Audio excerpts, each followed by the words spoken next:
무생채를 만들어 보겠습니다. 9월에는 이렇게 먹으면 정말 맛있어요. 일단 무는 하얀 부분보다 파란 부분으로 사용하세요.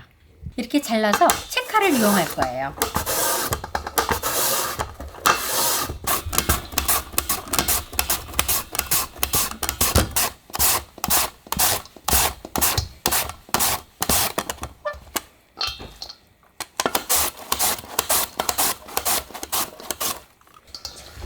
무채를 채칼을 이용해서 이렇게 쳐주세요. 설탕을 한 스푼 넣으세요. 좀 넉넉히 넣으셔도 되고, 만약에 유수가가 있으면 넣으셔도 돼요. 새콤달콤하게 하기 때문에 이제 여기다가 식초를 조금 넣을 거예요. 이래 갖고 살짝 조금 절여줘요. 아직까지는 그 무가 그렇게 달지 않거든요. 그래서 9월 달에는 이렇게 먹으면 아주 새콤달콤 맛있어요. 신선하고. 잠시만 둘게요.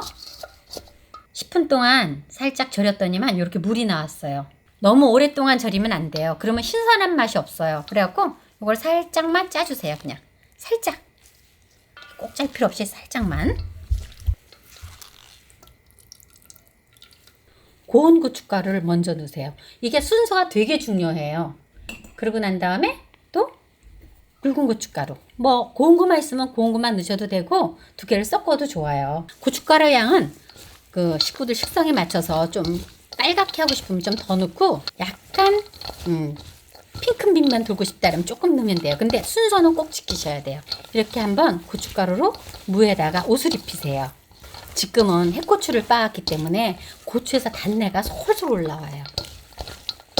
이제 이렇게 해놓고 난 다음에 여기다 이제 양념을 넣으면 돼요. 대파 그냥 파란 부분으로 어슷어슷 써세요. 쪽파 있으면 쪽파 넣으셔도 돼요. 그리고 맛의 비법인 생강청을 조금 넣으세요. 마늘, 멸치액젓. 여기 또 멸치액젓이 들어가야 약간 감칠맛이 나요. 새우젓. 새우젓이 들어가야 깔끔해요, 뒷맛이. 그러면 이거 다 된 거잖아요, 이제. 그래갖고 묻혀주면 돼요.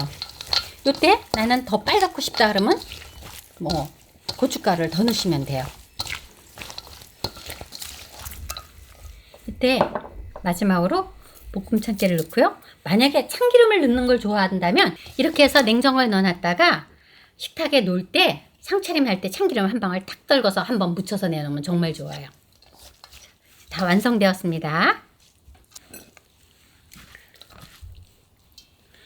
이렇게 접시에 놓을 때 참기름을 한 방울 뚝 떨궈서 묻혀서 내놓으면 정말 좋아요. 무생채가 다 완성되었습니다. 새콤달콤 입맛 나게 만들었으니까 맛있게들 만들어 잡수세요. 시청해주셔서 감사합니다.